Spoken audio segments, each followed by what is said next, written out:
Recorded. Hello and welcome to the stream, and now I am being recorded. Just waiting to hear back my voice from this. There we go. There we go. Thank you all for coming for this beginner's guide to They Came From Beyond the Grave. And I have to say, I love this sort of schlocky horror movie aesthetic. I love it. If anyone knew me growing up, me and my dad used to be sitting around watching a bit of Mystery Science Theater 3000, and I believe even the Mystery Science 3000 people did some ad reads for some of these books as well. I forget exactly which, but you can find them online and on YouTube. How's everyone doing tonight, or this morning, or this afternoon, or whatever time is a weird construct? I think we could probably get started. People can catch up pretty quickly. If you know anything about me going through these books, one of the first things that I love to do is just to go through and give credit where credit is due. We've got here the credits section and the special thanks, and as you can see, this was developed by Matthew Dawkins, the gentleman gamer himself. I believe that's what he was called on YouTube. It's been a while, but small team for a book. I was very surprised when I saw this, but honestly, you can definitely hear, and I don't know Matthew personally. I've only talked to him a couple of times through social media, but his voice definitely comes through in this book, and I've got his voice going through my head when I'm reading some of this stuff. But in any case, what are you getting when you get They Came From Beyond the Grave? Well, the first thing that you're getting is you are getting a book that is emulating the horror movies of the 70s and 80s. The time periods that the book specifically calls out that they're representing is the 1970s and the 19th century. Now, I believe you can mix it up however you want with this. The book itself doesn't seem to be too ham-fisted with those. It's too stringent with those settings. In fact, I think if I were to run this, I'd probably run it maybe in the 80s or even modern day. Though honestly, I haven't tried it out yet. I've only read through and gone the general gist of the book itself. Key aspects of this that are different from your standard story path system are going to be quite a lot, actually. I have notes here that there are, like, so you have your skills, your attributes, you have stunts and connections and things like that, but then you have and enhancements and complications. Those things are pretty much, if you know story path system, you for the most part will know what they are in this. But then you have stuff like cinematics, quips, and I'm reading off the list here, trademarks and directorial control. And I've read a few of these, and just off the bat, like, it's you're doing stuff like you're changing the actual scene itself. Stuff that if I were to put it into a more heroic or more I guess, like, if I were to be comparing it to, say, an urban fantasy game, like, so say for instance Mummy, you wouldn't have these abilities, or if you did, they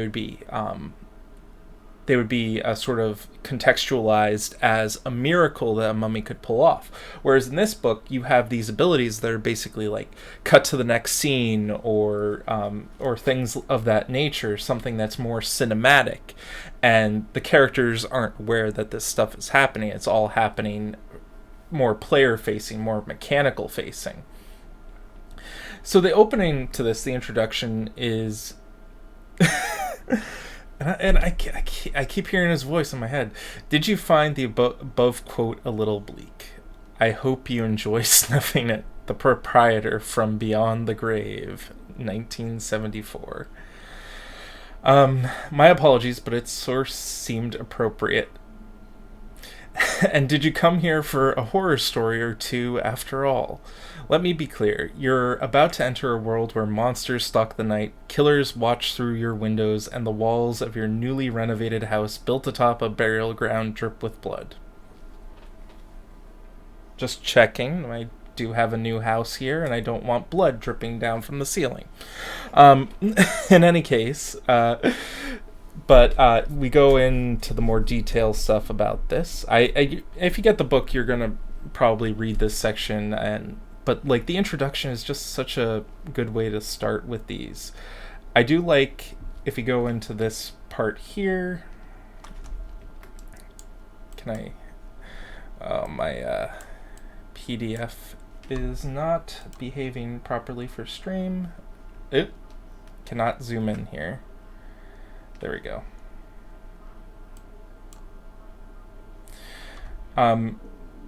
Basically, one of the big aspects that you know about schlocky horror movies is that even though they were written to be like this scary thing at the time, they're often very funny in retrospect.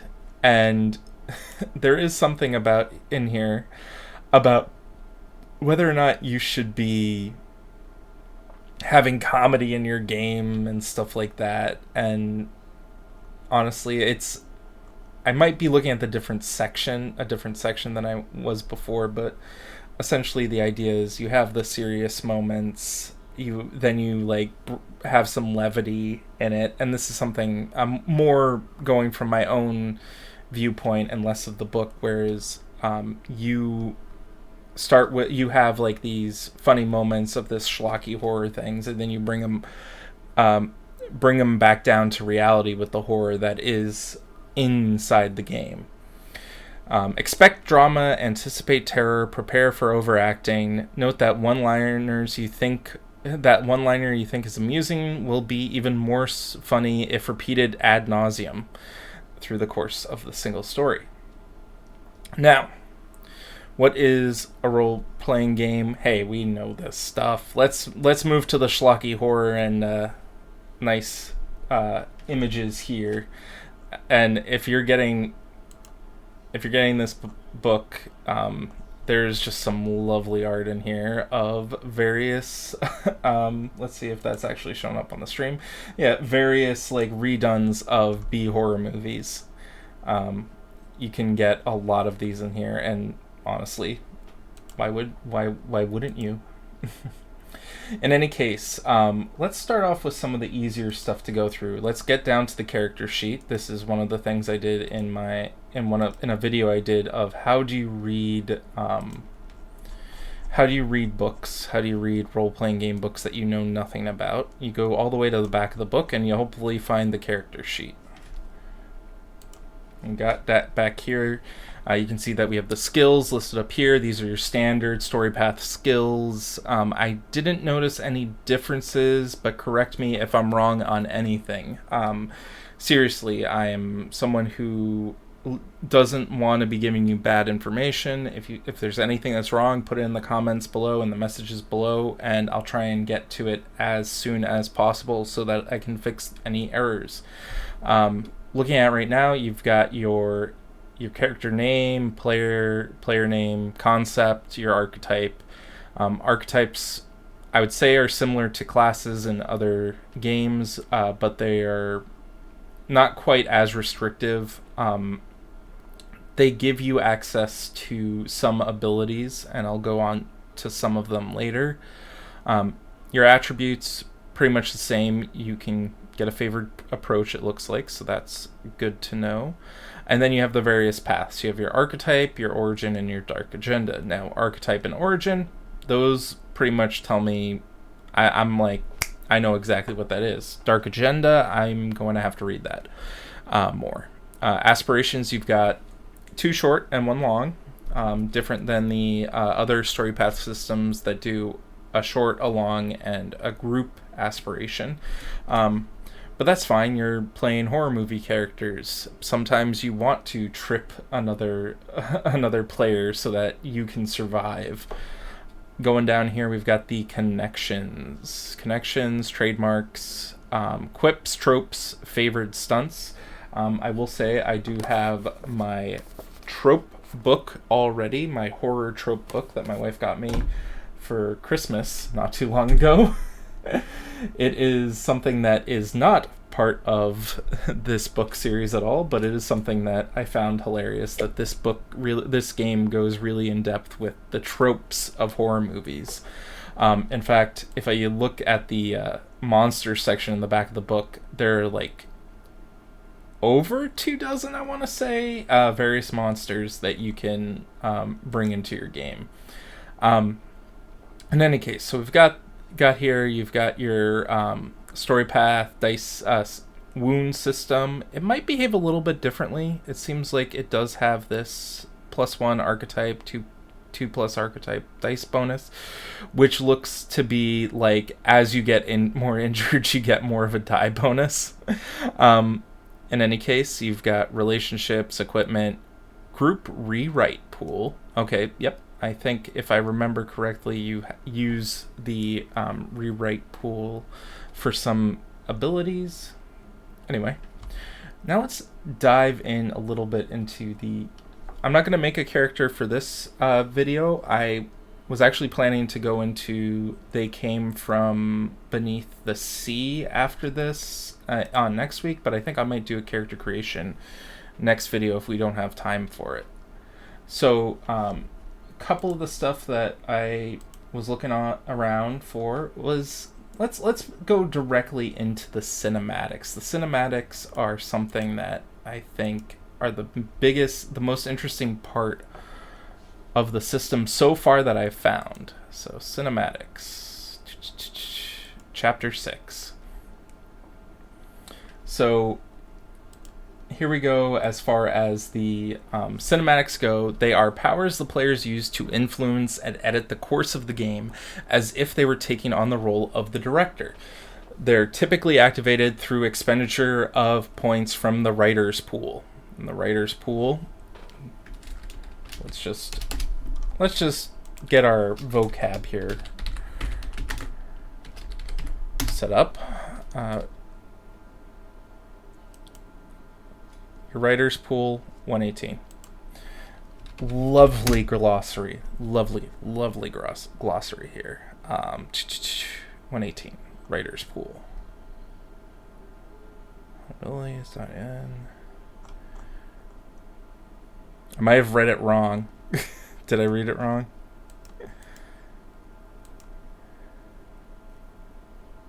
Writer's pool. Individuals write.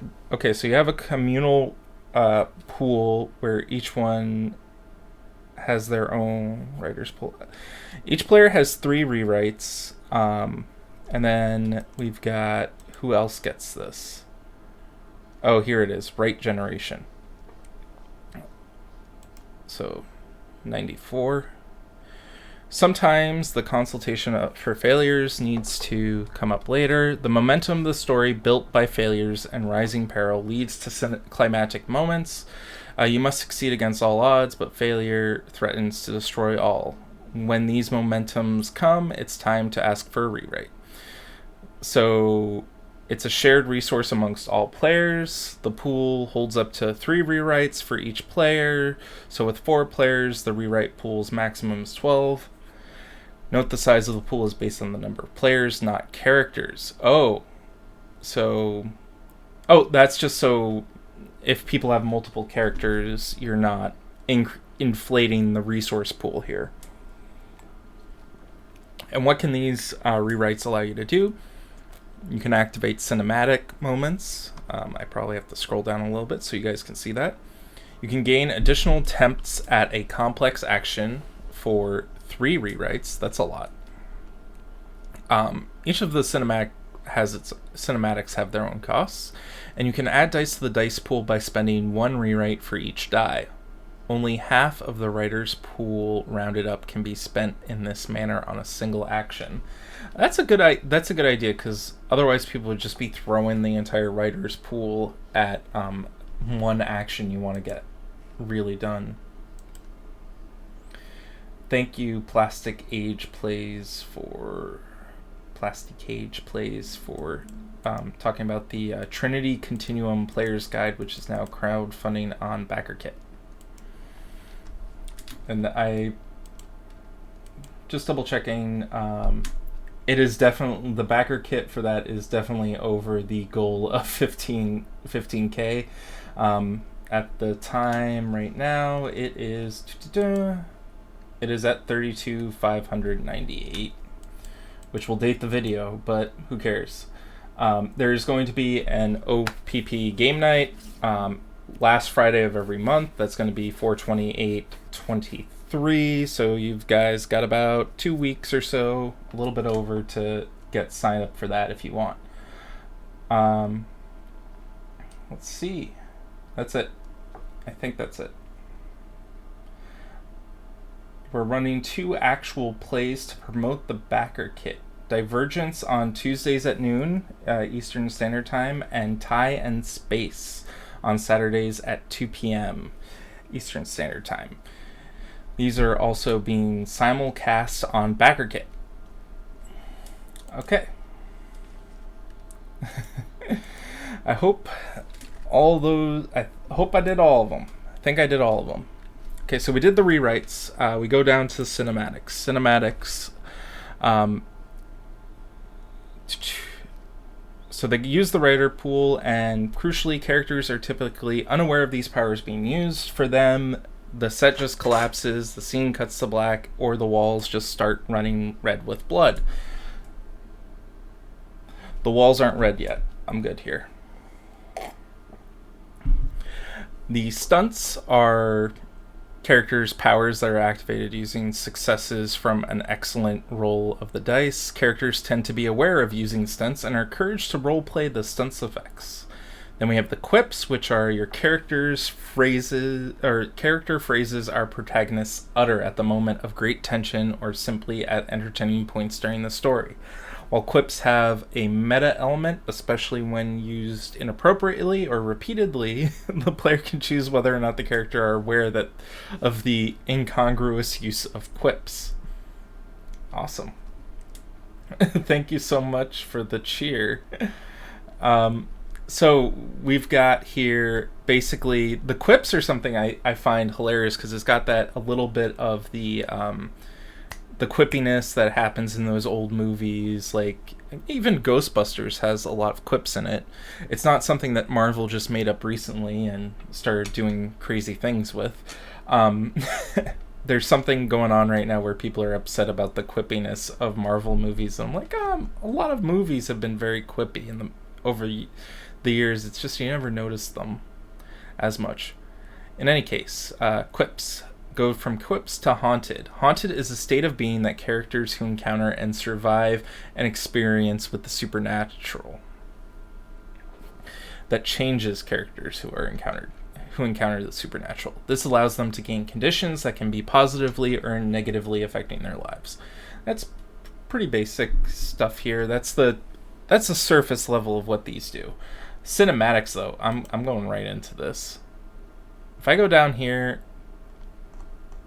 cinematics, they're a mechanic, narrative tool. They use the writer's pool. They help reinforce the tropes and themes of your horror movie. Heighten the drama at the table and give players a chance to influence the story and even direct the story. We envision this game as a collaborative storytelling effort between the director and the players. And cinematics allow the players to sit temporarily in the director's chair. This kind of reminds me of, like, the stories you hear of, like, so you're watching this TV show or whatever, and you're sitting and you're like, oh, who directed this episode? Oh, it was one of the characters in the show. And that seems like it happens quite a bit, where actors will start directing in as like trying to get their foot in the water, as it were, with directing, and they'll say, hey, can I direct an episode, because I've been following what the director's doing, I can know what we're doing. And this seems like a great way to get the player characters to be a little bit more comfortable being a game master. So I could see this as sort of like a bridge between being a player and being a game master, or in this case being a story guide. And so we got that. Calls for a stunt person, losing a film. Let's go and see which one. Like, I'm just covering this very basically, but I want to see what some of these rewrites are. As you know, Bob.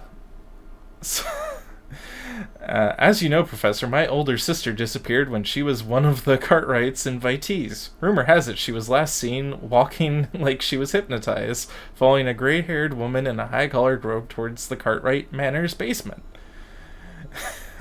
Often characters possess knowledge that about a situation which the audience doesn't share. This leads to clunkily stilted dialogue where two or more characters tell each other things they already ought to know, and it's played completely straight. That is something that definitely happens a lot of the time in these in these horror movies. So that's a good way of basically bringing in something into the scene. So you gain a +1 enhancement to the scene for future use. This may be something about the setting or director-controlled character. As you know, everyone in the town says the architect who designed the building riddled it with hidden nooks to spy from. To reveal something about an upcoming event. As you know, Friday is the full moon and the start of the town's harvest festival. Alternatively, you may introduce a minor fact that whatever is haunting the party, as long as it doesn't contradict anything established. I like that idea. I like the idea that you can be like, hey, vampire, like, we know that the creature is weak to is avoiding places with garlic or something like that.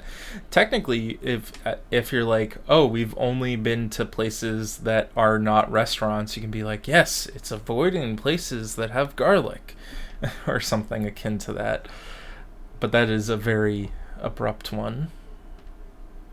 Always good for a costume change. The villain's minions are gathering the vastly outnumber the heroes trying to stop their evil ritual. A pack of mindless drones swarm outside the monster's lair, creating a physical barrier of claws and teeth. The only way through, to pretend to be one. You call for a costume change, putting the characters in the same clothing as the villain's minions, or in a version of the monster's effect with makeup. So, like, giving yourself fake injuries to look like a zombie.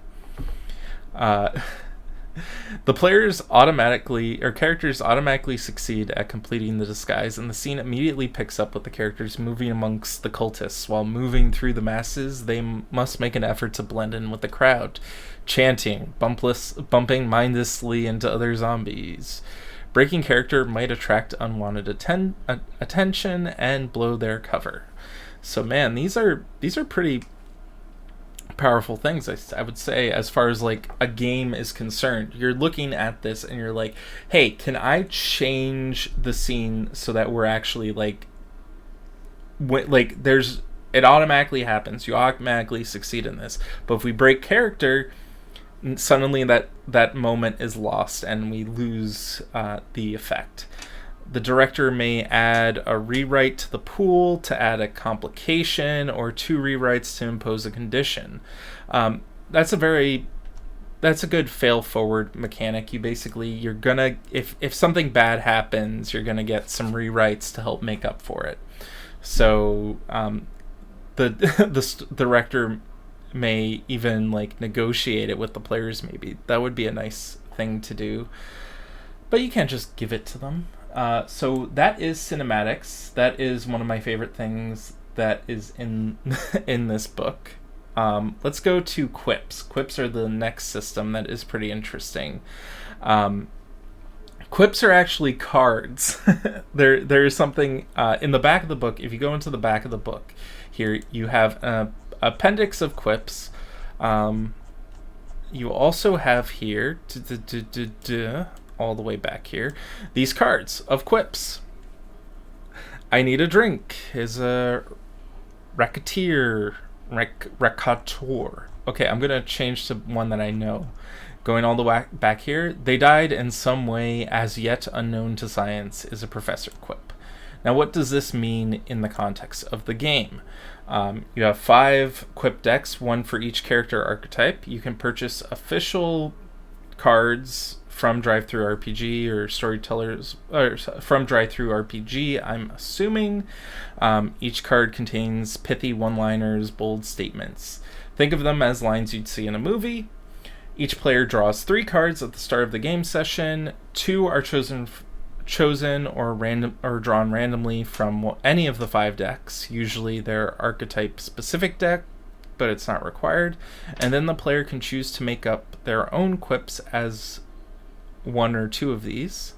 And then once everyone has 2 quip cards, the remaining cards are shuffled together and each player draws a 3rd quip from the top of the mixed deck. So you mix all them up. So basically, you have 2 that are in character, 1 that that is possibly not in character or appropriate to your character. It gives you a little bit more freedom because maybe you have something that's the professor says that you'd like the what's one of the other archetypes, the dupe, to hit.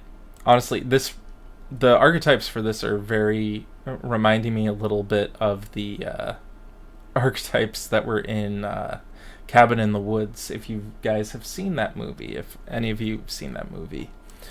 In any case,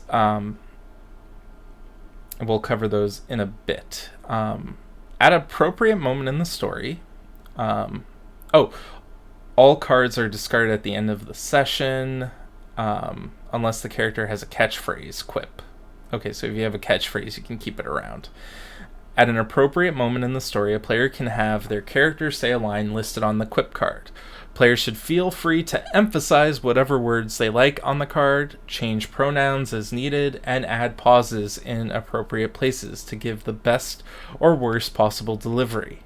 Once they do, they play the card so everyone sees it. The other players and director vote to determine if the quip was used in a way that is appropriate or, most importantly, entertaining. On a tie, the vote passes. If the vote is successful, the player can add an additional dice to either roll associated with the character action accompanying the quip or the next roll following the quip. If the vote is unsuccessful, nothing happens. In either case, the player either returns the card to their hand in hopes of using it again later for more dice, or discard it and draw a new quip from the mixed deck again. You can never have more than 5 quip cards in your hand at any time. Okay, so the quips are pretty good. When a character rolls at least 3 successes on a roll boosted by a quip, the quip is considered award-winning. The scene becomes an award-winning scene. This is a scene from a movie that will be played as the preview clip at award ceremonies, or at least go into the film's trailer. Award-winning allows the character to do one of 2 things. The quip becomes a catchphrase. They take the card back into their hand and draw an additional quip immediately. At the end of the session, they can keep the card in their hand. If they kept the card in their hand, the player notes the catchphrase quip on their character sheet and how many times the player has used it to that point. They can add that quip at the starting hand of 3 next session, and it has all the benefits of the previous plays. Catchphrase quip must be discarded after 5 uses or at the end of a story arc, whichever comes first. You can use a award-winning quip or a catchphrase quip instantly, or a player can instantly use a cinematic without a rewrite cost if they play that quip, which is pretty potent. I already showed you guys how cinematics can basically change the scene and give you automatic successes. So using a award-winning quip, your catchphrase, will get you 2 do more cinematics without having to pay for them, which is pretty good. I am definitely liking that. And then, of course, we have the example quips down here. But how can this be possible? Did you hear that? Am I just imagining things? I am going to give a very bad line. Excuse me. Let's see. Down here. My face! My beautiful face! Okay. I have lost a viewer because of my bad acting. So we shall continue forward. So we did the quips. We didn't really do enhancements or complications, but I believe they're the same as the system. I'm looking at here, and it seems like they are. Let's look up horrors. I mentioned haunted. I mentioned haunted before as basically your character is affected by the supernatural in some way. They have a chance to become haunted, which is a negative or positive condition on your character. How's everyone doing in here? I see that we got a nice round number of 5. Yes, I know it's odd, but it is round to me. And in a case, haunted. Once a character has encountered something supernatural, they have a chance to become haunted. These characters are figuratively haunted by such a traumatic experience, or literally haunted by creatures that seek them out. Some people feel their perspective on reality slips, which causes them to feel like they've gone insane, while others bear literal scars. Okay, so let's get down here to the mechanics. There are 3 criteria necessary to cause characters to become haunted. These aren't carved in stone, but they exist to help the director create appropriate circumstances which criteria might be fulfilled. It also allows players to have an understanding of what might lead their character to become haunted. First, if you're victimized in any way, you experience pain, horror, or trauma. Even if a character is used to experience like death or war, they may find the supernatural experience to be particularly unsettling. A director can override this requirement and allow benevolent creatures to grant their human allies or agents abilities to make full use of supernatural advantages. Secondly, 3 criteria in total. Secondly, the victimizer must have some degree of intelligence and an element of the supernatural. Any element will do, even if it's not impressive. Pick a card, any card. I don't have any cards with me. This applies to less direct attacks as well. If a vampire sends a flock of mind-controlled bats after a player character, the bats are a weapon of the vampire. If the bats break their control and attack another character out of fear, though, the new target is still not haunted because there's no intellect behind the senseless violence. You know, you read about vampires and you're like, yeah, they can turn into bats, but what if you're thinking about a flock of baseball bats? I'm sorry, head went in a weird place. Okay, thirdly, and this is the third criteria, the attack must in some way be characteristic of the strange supernatural terror and not of humanity.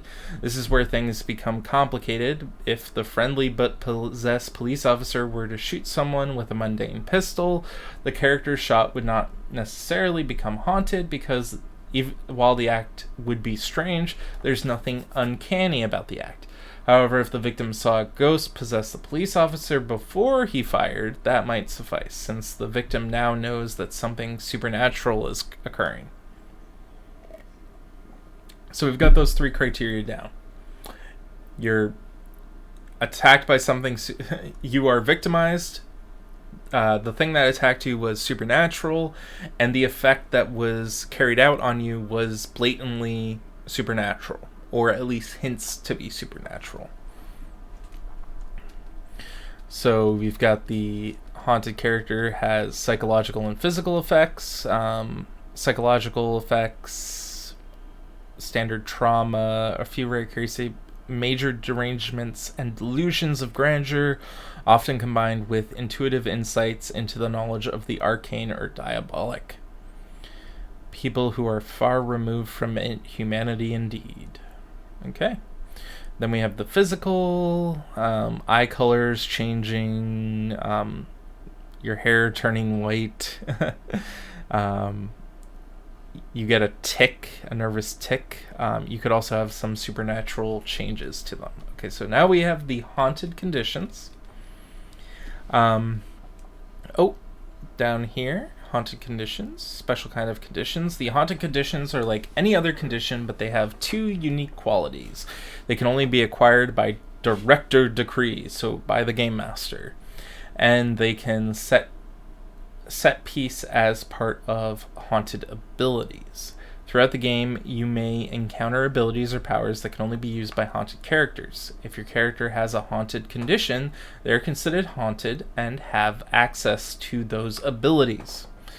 Okay, so we have given a list of example conditions on this page, basically. So let's go for one that's a bit more crazy. Post-possession. Your character was possessed by some supernatural force. It's gone now, but some elements of its possession linger in the mind. Perhaps some remnants of this ghost's mission still rattle around in your brain, and you still have a taste for raw meat after being possessed by a cannibal demon. Regardless, until you shake it off, once in a while you'll tend to start thinking and acting more like the thing that once inhabited your mind and not yourself. So your character now qualifies to wield any ability or power that explicitly requires this condition. You have a haunted ability called Rewrite Generation, and the resolution is at the director's discretion with an appropriate character shaping event. That's basically the one for all of these, is that as long as your character has gone through a defining moment, they can get rid of that. So now we have the haunted abilities here, and for the one that we just had, which was Rewrite Generation, when you first use supernatural abilities or spout mystical knowledge, you gain a single rewrite from the writer's pool. You gain an additional rewrite if you start behaving like the creature in question. Okay, so you gain basically another way of gaining more rewrites. Claws of the Damned is something we can probably cover too, as it just sort of gives you these deformities, body deformities, that you can use in combat. So that's pretty good. These are a small amount of haunts. I'm guessing there are likely supplements that cover a lot more haunts. Okay, that's did I lose my stream?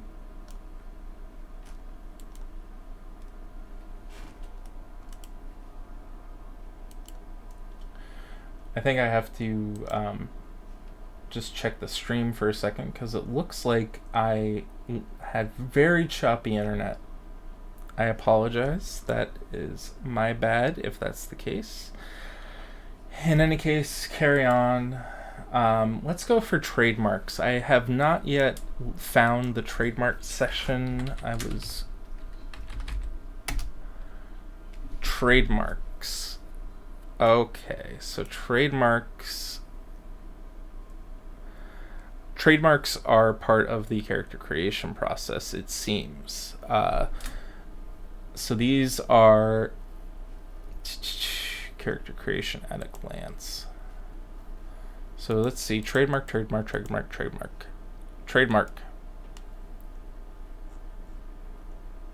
Finishing touches, deep connections, trademarks. What are your character's signature moves? Trademarks are your character's specialized actions tied to skill or attribute. Whenever your character uses a skill or attribute in a way that reflects the trademark, they gain additional 2 dice on a roll. Plus, if the roll is successful, you gain a director control over a scene. Okay. The moment the director grants you directorial control, you can use it at any point during the scene. However, once the scene ends, so does your opportunity. Trademarks can be positive or negative in nature, but so long as your character acts in line with them, you get the full benefit. So let's go back to, say, the dupe. He's got some tropes here. Trademarks. Nothing a purse full of coins can't handle. So if you're if you're able to trigger this, you'd likely get a additional 2 dice, I think it was, to your character roll. Trademarks.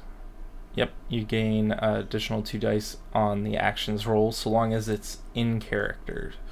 Some of the other ones we have here are something like, I don't like the cut of your jib, steady on there, old boy, and stuff like that.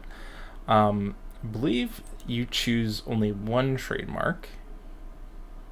A character can only invoke a trademark once per story. Okay.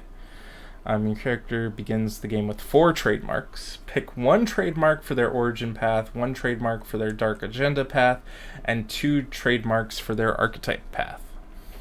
And then link each to whichever skill or attribute seems appropriate. So you can probably make your own trademarks if you so wish. Thank you, Chandra Magic. I'm glad it was just a blip and not my entire setup going crazy. On my end, it looked like I was Swiss cheese, or digital Swiss cheese. So we've got that. The trademarks are a pretty interesting mechanic. They're not something I think are in other systems. They remind me of some other some of the other story path system games, but it's definitely seems additive. For example, double tapping is linked to aim. Hold my cup of tea is linked to close combat. Okay. Directorial control is something that I really want to see with how this is this aspect where I'm like, you're a player and you get a little bit of the storyteller, the director's power. You get to step up to the game master's seat. If I were running this game in person, I would probably have my players switch spots with me and be like, now you're running the game. And I do know some people who'd probably be a little bit scared to do this, maybe. You alter with directorial control, you can alter the story directly, adding or subtracting details from a scene. Each success on a roll enhanced by your trademark may alter 1 detail. The past cannot be changed. A slasher's bloody axe cannot vanish as though it has never been there, but it may be hopelessly lodged in a tree trunk. The change must make sense within the story, but may be quite improbable. There's a bunch of examples here. First tome grabbed from a dusty bookshelf contains vital information. Police you're trying to convince have seen weird and inexplicable things before. So these are pretty much your standard twists on the scene. That's something that's good. That's good for you guys to have as an ability. I think having this is not too powerful because you can only do 1 change per time you get directorial control. It seems like you can only do it if you roll your trademark. Double checking that. Plus, if the roll is successful, you gain directorial control. So it just has to be a successful roll. It doesn't have to be like a critical success or anything. So that's something you could probably easily do. So we did that. Now we've got to go down to stunts, all the way down to stunts. So these stunts seem to be similar to the stunts that would be in other games in the story path system, though I think because Matt, when I asked him what to cover, he said that stunts are something that are tier 3. I wonder if that means that they're drastically different than how they are in other systems. Characters are not just competent, they are good at what they do. They spout witty quips as they dive past monsters, and remember vital information after only a momentary glance at key plot journals. Unless your characters in current movies where they forget about key plot points, and that's me just being a little salty. Okay, while you have the various trademarks and quips, You have the ability to show off stunts. Stunts transform otherwise mundane actions into interesting narratives. When a player rolls to take an action and generates successes above what they need to overcome the difficulty, you may have the option to purchase a stunt. These stunts transform the successful roll from a single action as declared into a sequence of events,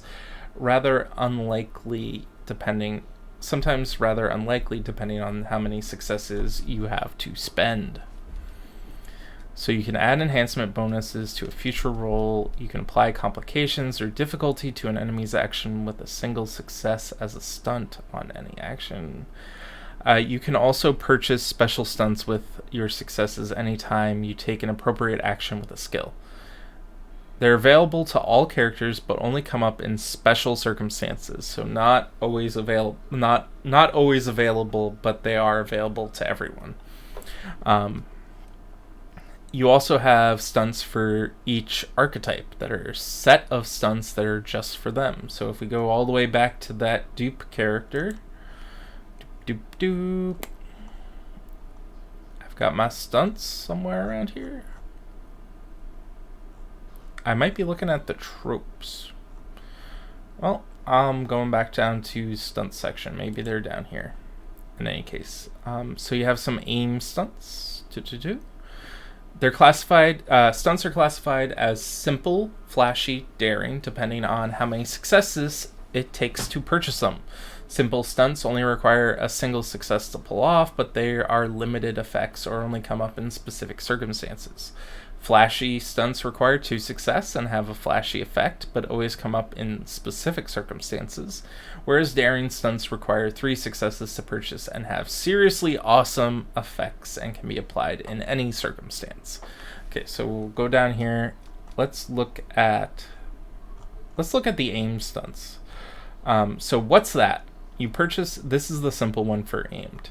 You may have purchased the stunt when taking aim from a medium range or longer. You take stock of your situation, gain a single clue as though you were taking an investigation action. So basically, you hear a noise, you point the gun at what you're hearing, and you might not see what you were supposed to be shooting at, but you're like, I was shooting at this thing and it seemed to be like a werewolf or something. Like it was a furry creature and it managed to dodge my bullet. You have the flashy one, which is the zing. You may purchase the stunt when taking an aim action outside of combat. Your shot impresses everyone who witnesses, increasing the attitude of all director-controlled characters who see it by 1 towards you. This is you basically showing off to other characters to basically be like, yeah, hey, I've got a gun. I know how to shoot. You guys should trust me with this gun. Any case. Oh, it can be, Chandra Magic has said, it can be amazing when it happens in game. Onyx Path only has a couple of games on their YouTube, and Dork Tales has a 3-episode show on theirs. I have to check out the Dork Tales one and the Onyx Path one. I really love Dork Tales shows that they do. I always get a blast out of people who do cosplay for their actual plays. It's always a bit insane though. I wonder if you only have to cosplay from like the shoulders up, because usually you only see this amount of someone's face. In any case. Then you have the daring section of boom for aim stunts, where your shot sets off a secondary explosion nearby. You declare a piece of scenery that erupts in debris and add flames within the field. Okay, these are pretty interesting things, and I do feel like they're a bit more. It's going to be hard to have awareness that these exist, just because you're going to roll for something and you're going to be like, oh, now I have to go down here and look for these to make sure that I can use this, because now I have access to this stunt. Now I would definitely have written down the dupe stunts or whoever archetype I'm playing. So we've got here shared luck. You may purchase this stunt when you take an action to deal with a tricky situation. You may apply your success to a single other ally, allowing them to succeed as though they overcame the difficulty. So basically, if you guys are dodging an explosion, you can say, "Hey, I helped pull the person further away from the explosion, so that they didn't get as hurt." Sudden bravery. Use this stunt when taking a action dealing with a monster you have never encountered before. For the rest of the scene, you can ignore up to 2+ complications imposed by that monster, from fear or psychological effects. Okay, and pretty good. Hopefully you're not going up against things too often. Then you have dumb luck. You could have been a victim, but not this time. Remove all complications that are affecting you from all sources. This includes powers. This doesn't just remove them from you, but also the field. Okay, that's pretty. That is very lucky. That is a very powerful thing to have. Something I did not go into yet are tropes. Let's check out the tropes. And this might be the last thing I cover, since we only have sort of about 10 minutes left, a little bit over 10 minutes. Ever see a movie with that one guy who dropped out of school and was and has no advanced degrees in chemistry, but suddenly knows how to forge silver bullets that work perfectly in his gun? These fine moments in cinema are tropes. They are themes, motifs, plot elements that are overused. They become so overused that they become necessary components of the genre. Your character can call on them when they need it most. Some tropes are precise, while others are less so. For example, a dupe might exclaim, "But I'm too young to die." If it's a specific trope, the dupe might gain a bonus to their survival roll. Okay, so another way of getting bonuses to your rolls. That seems to be the name of the game with this. Apologies, I might have had that a little bit cropped off there. In any case, we go back to the dupe because he's the only character. He's the character that I keep going back to. Let's go to the mystic. The mystic has different stuff going on. Romani, a bit, or a fortune teller. By holding an item.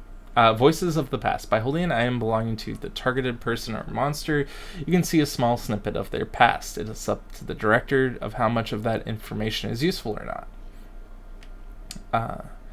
Powerful energies. That's something that always happens in movies. Something happened on this location and you were sure of it. By putting your hand to the ground, you can get a brief vision of what's happened in the last 3 scenes. That's definitely a good one. Let's go back to the dupe. I'm more interested in how this dupe is so lucky. Okay. I didn't sign up for this. You find yourself in a situation that is just way too much. Yeah. Oh, see that Chandra Magic has put up something here. But yeah, they came from our amazing games when they can lean heavily into the themes and tropes. You can have a lot of fun and get a lot of laughs. That's something I love about this game. It reminds me a lot of it, like the Chronicles of Darkness game lines like Hunter, The Vigil, Mummy the Curse, and so forth are very much in the urban fantasy genre and the personal horror storytelling aspect, whereas this is definitely like we are telling a horror story. We are going into fake blood, gore, slasher movie territory here. So many good things about this. So that we just did were tropes. I'm just going to check the character advancement stuff here, just see if there's anything else I missed. Doesn't seem like we missed anything here. I am going to go all the way to the monster section, because the monster section has some crazy crap in here. Abaddon, the Locust King, the Angel of Death. Basically, these guys have rules that are very similar to very similar to the players, a little bit more truncated and given more stuff to work with. It's very well tightly constructed for you to act out your favorite slasher movie. Yes, definitely so. You've got a lot of great characters in here. You've got the Bride of Dracula. You've got the Crimson Mask, which I believe is probably based off of the Red Death. You've got the Deadly Departed, which are just the ghosts, embodiment of the undead from hell. And I like here that they have the devil played by himself. Yeah,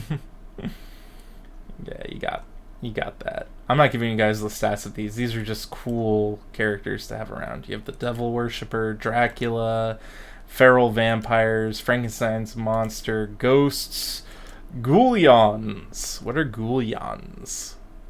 It's like a galleon, so it's a ghost ship. Okay, that's pretty cool. Haunted houses, hellhounds, imps, mummies, a noble vampire, patchwork man, possessed doll. You know what?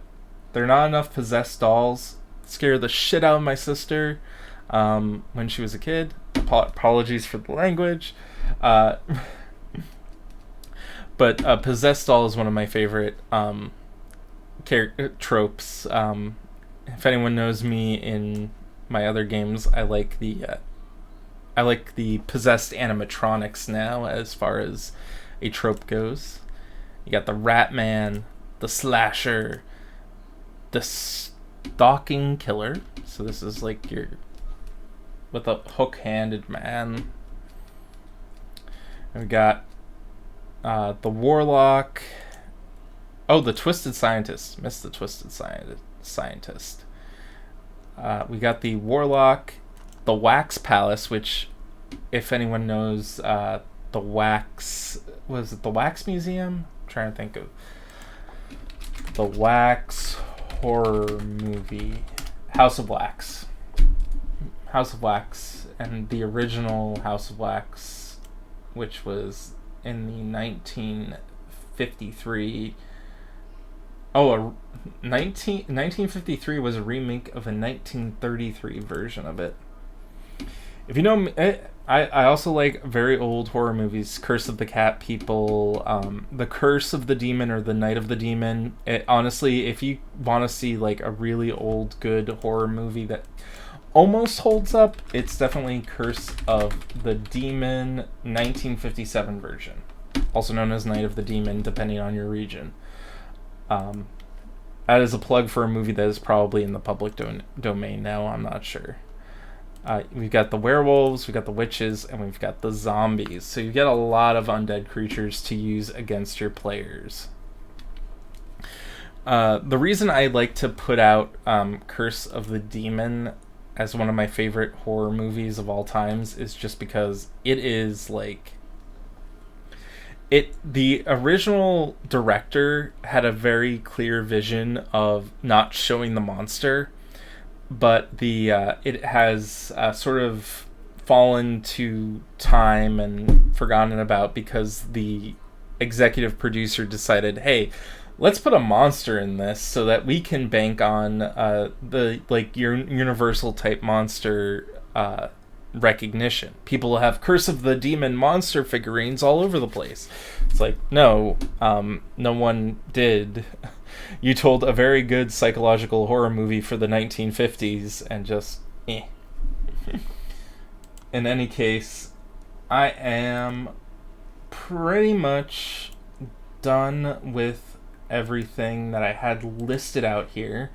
Next week I am going to try and make a character. Chandra Magic put in, there's a couple of Niagara Falls, wax museums in Niagara Falls that I went to. They're bloody creepy. Yes, they are bloody creepy. Madame Tussauds in the United States is known for that, I believe. In any case, let's see if we can jump onto some sort of stream just in case. Anyone running any Onyx Path streams? No one's running anything right now. I want to thank you all for watching. If you want to go to the Discord, we've got the Discord link in the chats. I am always sort of hanging around, buzzing around. The developers are very active on the Discord, so feel free to hang out with them there. Thank you so much for watching, and I hope you have a good one. If you have anything else you want to ask me questions about, I'm going to be here next week. My expertise is showing up at the last 5 minutes of stream continues unabated. I apologize. Nodulent. That I am sorry. My streams usually end on time or about 10 to 15 minutes afterwards. In any case, I hope you're having a good night. I hope you can catch this whenever it goes up on YouTube, or catch me next week when I cover the how to make a character and They Came From Beyond the Grave. Bye. And transition. Turn off the microphone.